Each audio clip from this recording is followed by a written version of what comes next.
Fore brain में ही अब मैं आपसे बात करता हूँ किसकी, फोर ब्रेन में ही अब मैं आपसे बात करता हूँ डायएन्सेफेलॉन की। तो मैंने आपको समझाया था कि फोर ब्रेन के दो पार्ट हैं, टेलेंसेफेलॉन और डायएन्सेफेलॉन। अब डायएन्सेफेलॉन मैंने आपको बताया था, इसके नाम से पता लग रहा है इसके भी दो पार्ट्स हैं। तो have two components, it have two component. और दो कंपोनेंट कौन से हैं, बड़े मजे के हैं, आइए दोनों को देख लेते हैं, बहुत मजा आने वाला है।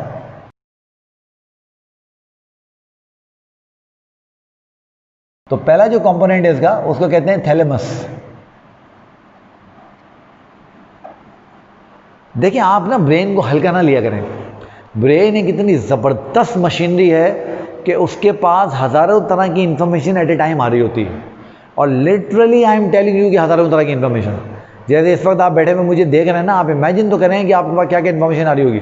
आपकी आंखें मुझे देख रही होंगी, मेरे कलर, मैंने जो कपड़े पहने में वो कलर देख रही होंगी, पीछे व्हाइट बोर्ड के कलर को देख रही होंगी, मैं किस मार्कर से लिख रहा हूँ उस कलर को असर्टेन करने की कोशिश कर रही होंगी, ब्राइटनेस को एडजस्ट कर रही होंगी, कितने सारे काम कर रहे होंगे। आपके कान मेरी आवाज़ सुन रहे होंगे, साथ में जो आवाज़ें हैं उनको भी सुन रहे होंगे, और भी बहुत सारे काम कर रहे होंगे। इसी तरीके से जब आप बैठे में हैं, या आप हो सकता है अपने बेड पे लेट के लेक्चर देख रहे हो, तो जब आप बैठे में हैं या लेटे में हैं, तो आपकी कमर से, आपकी थाई से, आपके हिप से मुकम्मल जो प्रेशर की इन्फॉर्मेशन है वो आपके ब्रेन तक जा रही होगी, जिससे आपको पता लग रहा होगा आपकी बॉडी की पोजीशन क्या है। आपका हार्ट बीट कर रहा होगा, आप सांस ले रहे होंगे, गुर्दे ब्लड साफ कर रहे होंगे, इंटेस्टाइन के अंदर मूवमेंट हो रही होगी, मसल्स काम कर रहे होंगे, ब्लड फ्लो कर रहा होगा, पता नहीं क्या क्या हो रहा होगा।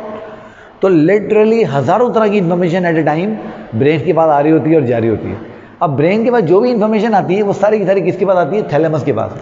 तो थैलेमस ऐसे है जैसे किसी अच्छे होटल में रिसेप्शनिस्ट, तो it act as receptionist in brain. देखो मैं तुम्हें कितने मजे की बात बता रहा हूँ। तो ये ब्रेन का गेट वे है।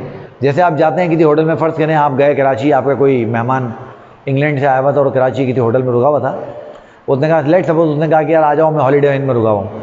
आप हॉलीडे इन में पहुँचे तो क्या आप आवाज़ लगाते बोलेंगे, ओ भाई तुम कहाँ हो, ऐसे ऐसे होगा?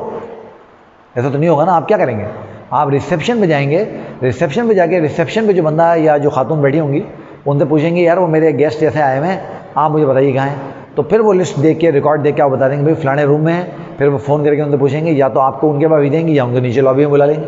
ऐसे होगा ना। तो ब्रेन के पास जितनी भी इन्फॉर्मेशन आ रही है वो पहले कहाँ आती है, थैलेमस के पास। थैलेमस फिर उसको ब्रेन में जहाँ भेजना होता है वो भेज देता है। तो ये क्या करता है, ये कलेक्ट करता है all information, collect all information from the body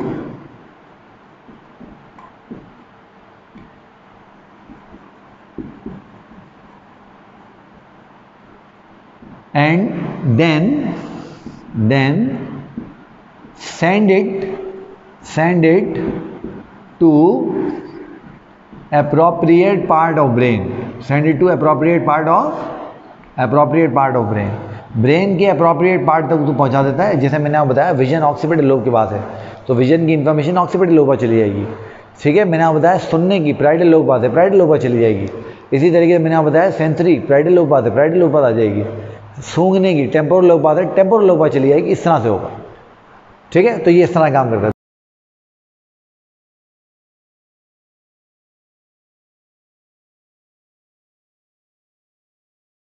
दूसरे जो है वो तो बहुत ही मजे का है, उसको हम कहते हैं लिम्बिक सिस्टम। पता है तुम लोगों को लिम्बिक सिस्टम क्या होता है?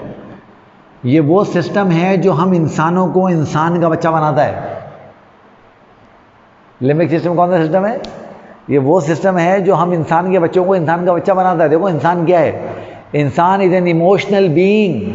हम बड़े इमोशनल हैं। कोई बात हमारी मर्जी के खिलाफ हो जाए हम उदास हो जाते हैं। खुदा ना खास्ता हमारे साथ कोई ट्रेजिडी हो जाए हम ग्रीफ करते हैं, सदमा करते हैं, अफसोस का इजहार करते हैं, ताज़ियत करते हैं, है ना। तेरे कोई काम हमारी मर्जी के मुताबिक हम खुश हो जाते हैं, है ना। तो इस तरह की बहुत सारी चीज़ें, ये डेली लाइफ इमोशन।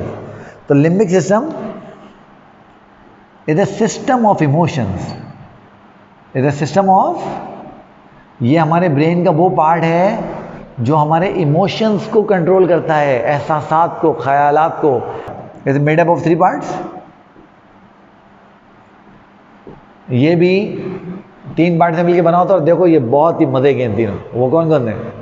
इनमें से जो सबसे पहला पार्ट है, अच्छा मैं अभी आपको इनकी पोजीशन नहीं बताऊंगा, आपको इनकी पोजीशन के पढ़ने के चक्कर में ज़रूरत भी नहीं है कि ब्रेन में कहाँ है। याद कर लीजिए, मैंने आपको कल भी समझाया था कि डायेंसेफेलॉन और मिड ब्रेन इंटैक्ट ब्रेन में विजिबल नहीं होते। यानी अगर इस ब्रेन में, ये जो इंटैक्ट ब्रेन है, इसके अंदर अगर मैं देखूं कि डायनसेफेलॉन और मिड ब्रेन नज़र आ जाए, नहीं नज़र आएंगे। उसके लिए मुझे इसको खोलना पड़ेगा, काटना पड़ेगा। जब तक काटूंगा नहीं तब तक मुझे ये डायनसेफेलॉन और ये मिड ब्रेन नज़र नहीं आने वाला है। तो मिड ब्रेन और डायनसेफेलॉन दे आर बरेड, वो दबे हुए हैं बिटवीन दी सेरिब्रल हेमिस्फीयर्स, याद कर लें, ठीक है। तो पहला जो इसका पार्ट है, पहला पार्ट बहुत ही मज़े का पार्ट है, उसका नाम है हिप्पोकैम्पस। हिप्पोकैम्पस आपकी बॉडी का वो पार्ट है जो आपकी बॉडी की लॉन्ग टर्म मेमोरी को कंट्रोल करता है, स्टोर करता है। कंट्रोल से बेहतर लफ्ज़ स्टोर करता है। तो long term memory, long term memory, कुछ चीज़ें आदमी कभी भी नहीं भूलता, या भूलता है। स्कूल का पहला दिन आदमी कभी भी नहीं भूलता। मैं पहले दिन स्कूल गया तो मेरी मदर मुझे लेके गई स्कूल, तो मुझे उन्होंने, वो हेड मिस्ट्रेस थी हमारी, उनके सामने बैठा दिया। तो वो जो हमारी हेड मिस्ट्रेस थी उसने मेरे से मुझे उसने एक एलिफेंट दिखाया। उसने पूछा बेटा ये क्या है, हालांकि मुझे पता था एलिफेंट है। मैंने कहा मुझे क्या पता क्या है। तो then she showed me a giraffe, उसने मुझे एक ज़राफ़ा दिखाया। उसने कहा बेटा ये क्या है, मैंने कहा भाई मुझे क्या पता क्या है। तो उसने मुझे कहा कि तुम ये बेटा आप यहाँ क्यों आए हो। मैंने कहा मैं थोड़ी आया हूँ, ये मुझे लेके आई है मेरी मदर, इनसे पूछिए मुझे यहाँ क्यों लेके आई। तो उसने कहा कि देखें बच्चा आपका बड़ा कमज़ोर है और केजी क्लास में इसको रख नहीं सकते, नर्सरी में रखना पड़ेगा। मेरी मदर ये चाह रही थी कि हम, मेरा जो है केजी में दाखिला हो जाए, मगर वो नर्सरी में रहा। और मैं शुक्र करता हूँ खुदा का कि मैं नर्सरी में गया। मैं जितने नर्सरी क्लास में गया, पहला दिन था स्कूल का, मैं क्लास में गया, सारी जो चेयर थी, एक बेंच पे दो दो बच्चे बैठे हुए थे। तो सारी बेंचें जो हैं वो खाली थी। सिर्फ एक बेंच पे एक लड़का बहुत मोटा नेकर पहन के बैठा हुआ था। तो मिस ने कहा आप जाके उसके पास बैठ जाएं। तो मैं गया, और मैं बात कर रहा हूँ 1987 की, जब मेरा पहला दिन था स्कूल का।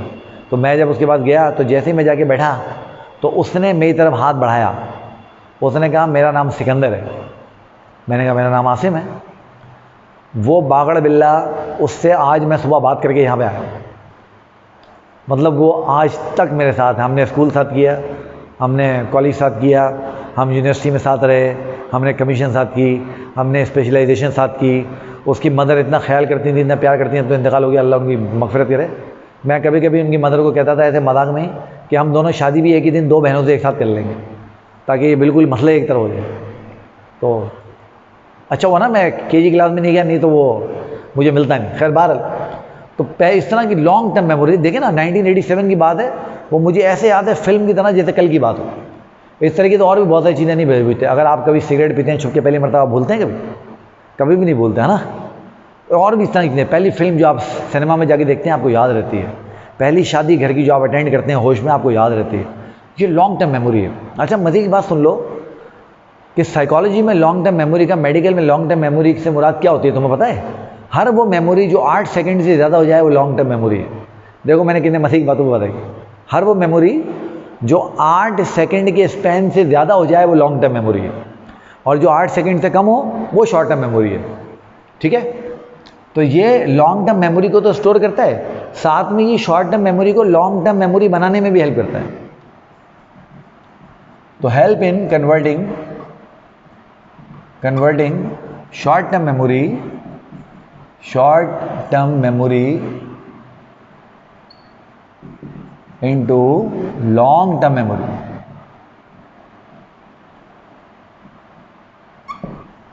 तो शॉर्ट टर्म मेमोरी को लॉन्ग टर्म मेमोरी बनाने में भी हेल्प करता है। अगर किसी का हिप्पोकैम्पस डैमेज हो जाएगा तो उसके साथ दो प्रॉब्लम हो सकते हैं। नंबर 1 हो सकता है वो अपनी यादें भूल जाए। आपने देखा ना बहुत सारे लोग अपनी यादें भूल जाते हैं। दूसरा नुकसान क्या हो सकता है? दूसरा नुकसान ये हो सकता है वो अपनी न्यू मेमोरीज बनाने की सलाहियत खो देता है। जैसे वो फिल्म थी ना आमिर खान की गजनी, बेसिकली वो एक बहुत ज़बरदस्त हॉलीवुड की मूवी है, उसका नाम है मीमेंटो, उसकी कॉपी है। तो अगर आपने मीमेंटो नहीं देखी है तो जाएं और जाके मीमेंटो देखें। दुनिया की जो क्लासिक तरीन फिल्म है उनमें से एक है। आमिर खान ने उसकी बहुत भोंडी जो है उसमें कॉपी की है। तो मीमेंटो तो बहुत क्लास मूवी है, तो वो जाके देखें। तो शॉर्ट टर्म मेमोरी को लॉन्ग टर्म मेमोरी में कन्वर्ट करना ये भी हिप्पोकैम्पस के काम है ना। तो वो शॉर्ट टर्म मेमोरी लॉस था, उसको याद है आप लोगों को? खैर बहरहाल, दूसरा जो पार्ट है वो तो बहुत ही मज़े का है। उसका नाम है एमिगडाला। ये हमारे डेली लाइफ इमोशन कंट्रोल करता है। तो control our daily life emotions, ये हमारे डेली लाइफ इमोशंस को कंट्रोल करता है। अब आप मेरे से पूछेंगे सर ये डेली लाइफ इमोशन क्या होता है? मैंने अभी आपको बताया, प्लेजर। आप मेडिकल की तैयारी कर रहे हैं, अगर मेडिकल में आपका दाखिला हो जाएगा, उड़ेंगे आप हवा के अंदर। वो 1 साल बाद आपको पता लगेगा आपके साथ हुआ क्या है, मगर जब आपका दाखिला हो जाएगा तो आप हवाओं में उड़ेंगे। प्लेजर, खुशी होगी, और आपसे ज़्यादा आपके पेरेंट्स को खुशी होगी, माशाल्लाह, अल्लाह करे उनको खुशी देखने को मिले। तो प्लेजर, खुशी। इसी तरीके से जहाँ प्लेजर होता है वहाँ पर सैडनेस भी तो होती है, ग्रीफ। कभी कभी आप उदास भी हो जाते हो, किसी भी वजह से हो सकते हो, है ना। इसी तरीके से रिवॉर्ड, इनाम देना। आपने किसी को कोई काम दिया, आपने छोटे भाई को आपने काम दिया, छोटी बहन को काम दिया, बहुत शानदार तरीके से उसने किया, आप कहते हैं ले 500 रुपये ऐश कर, है भाई, इनाम देते हैं उसको। इसी तरीके से जहाँ रिवॉर्ड है वहाँ पनिशमेंट भी तो होती है। कभी आप काम अच्छा नहीं करते हो तो आपको सज़ा मिलती है, तो रिवॉर्ड के साथ पनिशमेंट, और इसके साथ एक और चीज़, इंतकाम, रिवेंज, है भाई। आप कहते हो ये इसने मेरी चाय पी है, ये चाय बनाएगा, मैं इसकी चाय पी जाऊँगा, छोड़ूंगा नहीं। तो ये जो रिवेंज है, रिवेंज, इंतकाम, ये भी एमिगडाला कंट्रोल करता है। और एक बहुत मज़े की चीज़ है एमिगडाला कंट्रोल करता है, वो तो आपसे डिस्कस करना बहुत ज़रूरी है, क्योंकि अनफॉर्चुनेटली हमारे यहाँ इसके बारे में बात ही नहीं होती ना, हम इसको टैबू समझते हैं। और वो चीज़ क्या है बच्चों? वो चीज़ क्या है? वो बेटा वो चीज़ है सेक्सुअल अट्रैक्शन। वो चीज़ है सेक्सुअल अट्रैक्शन। सही है? देखो मेरी बात सुनो, तुम्हारी जो उम्र है ना, इसमें लड़कों को लड़कियां अच्छी लगती हैं, लगनी चाहिए, नॉर्मल बात है। इसी तरीके से लड़कियों को लड़के अच्छे लगते हैं, लगने चाहिए, नॉर्मल बात है। अच्छा ना लगना एबनॉर्मेलिटी है, मेरी बात समझ लो मैं क्या कह रहा हूँ, ठीक है। तो हमारे यहाँ तो इसके बारे में बात ही नहीं करते, हम कहते हैं ओ तौबा तौबा कैसी बातें कर रहे हैं। ये हमारे यहाँ इसको टैबू बना लिया, इसलिए ना हमारे यहाँ गड़बड़ बहुत ज़्यादा हो रही है। ना पेरेंट्स बच्चों से बात करते हैं, ना बच्चे पेरेंट्स से बात करते हैं। मतलब मैं जिस दिन यूनिवर्सिटी में देखता था कोई लड़की है बहुत खूबसूरत, मैं मेडिकल कॉलेज में पढ़ा हूँ, तो आप अंदाज़ा लगाएं मतलब मैं किस तरह के माहौल में रह के आया हूँ। मतलब जिस ग्रुप में मैं पढ़ता था, 60 का ग्रुप था, 48 गर्ल्स थी, 12 बॉयज़ थे सिर्फ। अब आप सोचें कि हम किस तरह के माहौल में हम लोग बैठते होंगे। तो मैं जिस दिन कोई लड़की अच्छी ड्रेसिंग करके आती थी, अच्छे कपड़े पहन के आती थी, अच्छी लग रही होती थी, मैं घर आके अम्मी को बताता था यार आज देखें वो बड़ी ज़बरदस्त लग रही थी। मतलब मेरी अपनी मदर से इतनी फ्रेंकनेस थी। तो उससे क्या हुआ, हमें कभी अपने एक्सप्रेशन के ना उसमें कुछ प्रॉब्लम नहीं हुई। तो आप भी मेहरबानी करके बेटा ये काम किया करें, अपने पेरेंट्स से बात किया करें, मेहरबानी किया करें। हम लोग क्या करते हैं, अपने पेरेंट्स से ज़्यादा अपने दोस्तों से बात करते हैं, फिर वो बात ख़राब होती है। वालिदैन से बात करें, किसी और से बात ना करें। और ये आपका बिल्कुल जायज़ राइट है। और मैंने कहा ना, जिस तरह आपकी बॉडी में भूख को, प्यास को, हर चीज़ को कंट्रोल करने के लिए अल्लाह ताला ने सेंटर दिया ना।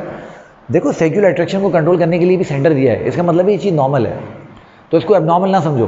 तुम्हारी उम्र में लड़कों को लड़कियां अच्छी लगती हैं, लड़कियों को लड़के अच्छे लगते हैं, लगने चाहिए, ये नॉर्मल बात है ना। वो होता है ना कि आप देखते हैं किसी को, उसको देख के कुछ होता है आपको, आप कहते हैं यार क्या क्या बात है, ये नॉर्मल है भाई, होने दो उसको, इसमें कुछ भी नहीं है।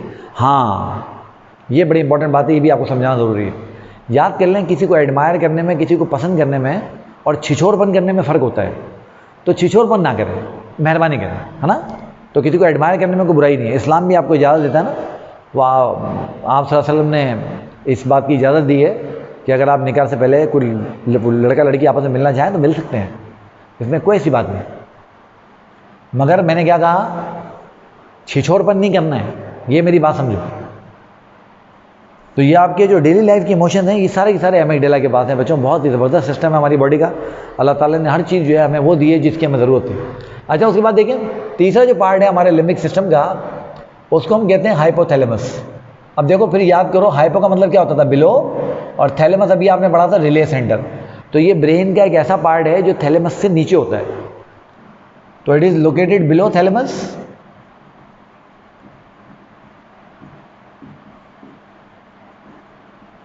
It is located below thalamus, ये थैलेमस से नीचे होता है। और हमारी बॉडी का शायद ही कोई ऐसा फंक्शन है जिसको ये इन्फ्लुएंस ना करता हो। तो influence almost every function of the body, almost every function of the body,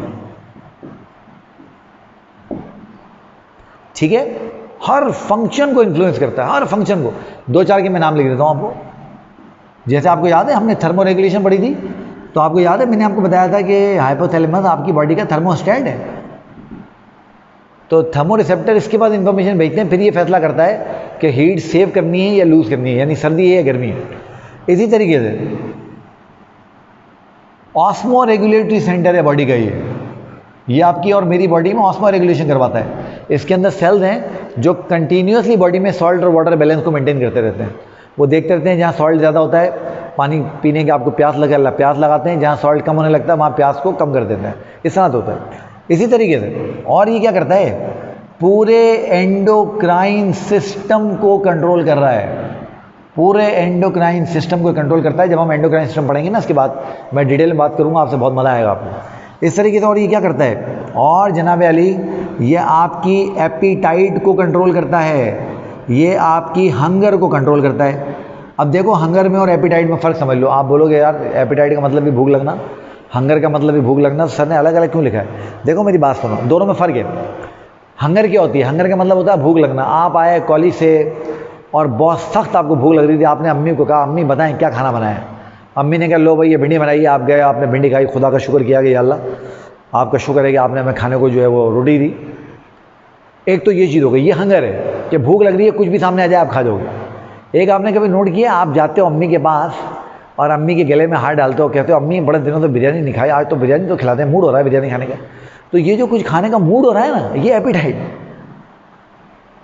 तो हंगर आप कुछ भी खा ले, एपिटाइट जब आपको कोई चीज़ करने का दिल चाह रहा हो। आपको पता है ना कि बाद जब आप बैठे होते हैं अचानक बड़ा ज़ोर से दिल चाहता है यार आइसक्रीम खाएं, ऐसा होता नहीं होता? आप बैठे होते हैं अचानक बड़ा ज़ोर से दिल चाहता है यार कोई चाट खाई जाए। होता क्या है, हमारी बॉडी इतनी शानदार मशीन है कि अल्लाह ताला ने हमें ये सलाहियत दी है कि हम जो कुछ भी खाते हैं ना, तो हमारी बॉडी याद कर लेती है कि उससे हमें क्या क्या चीज़ें मिली थी। से फॉर एग्जाम्पल आपने केक खाया, जब आपने केक खाया ना तो आपकी बॉडी याद कर लेगी कि केक से उसको ग्लूकोज मिली थी। तो नेक्स्ट टाइम जब आपकी बॉडी में ग्लूकोज कम हो रही होगी, आपका ऑटोमेटिक दिल चाहेगा कि आप केक खाएं, क्योंकि जैसे ही आप केक खाएंगे ग्लूकोज आपको वापस मिल जाएगी। इस तरीके से आपने चाट खाई, आपकी बॉडी ने याद कर लिया कि चाट से उसको मिनरल्स मिले थे, मसाले मिले थे। तो नेक्स्ट टाइम जैसे आपकी बॉडी में मिनरल कम होने लगेंगे, आपको ऑटोमेटिक दिल चाहेगा कि आप चाट खाएं, ताकि वो मिनरल्स आपको वापस मिल जाएँ। कमाल की मशीन है, बहुत एक्स्ट्रॉर्डनरी है, बहुत ज़बरदस्त है। तो हंगर को कंट्रोल करता है, एपिटाइट को कंट्रोल करता है, ब्लड प्रेशर को रेगुलेट करता है, हार्ट बीट को, ब्रीथिंग को। पता मैंने कहा ना, कोई हमारा ऐसा फंक्शन ही नहीं है बॉडी का जिसको ये इन्फ्लुएंस ना करता हो। हमारी सेक्सुअलिटी को, सेक्सुअलिटी समझते हो क्या होती है भाई? Why male are male and female are females? बताओ, लड़के लड़के क्यों होते हैं और लड़कियां लड़कियां क्यों होती हैं? क्योंकि लड़कियों के पास फीमेल सेक्स हार्मोन है और लड़कों के पास मेल सेक्स हार्मोन है। वो मेल और फीमेल सेक्स हार्मोन यही देता है हमें, हाइपोथैलेमस ही बनवाता है। तो मैंने कहा ना, कोई फंक्शन हमारी बॉडी का ऐसा नहीं है जिसको ये इन्फ्लुएंस ना करता हो। तो बेटा ये हमने बात की डायेनसेफेलॉन की, इसके साथ हमने बात कंप्लीट कर ली टेलेनसेफेलॉन की।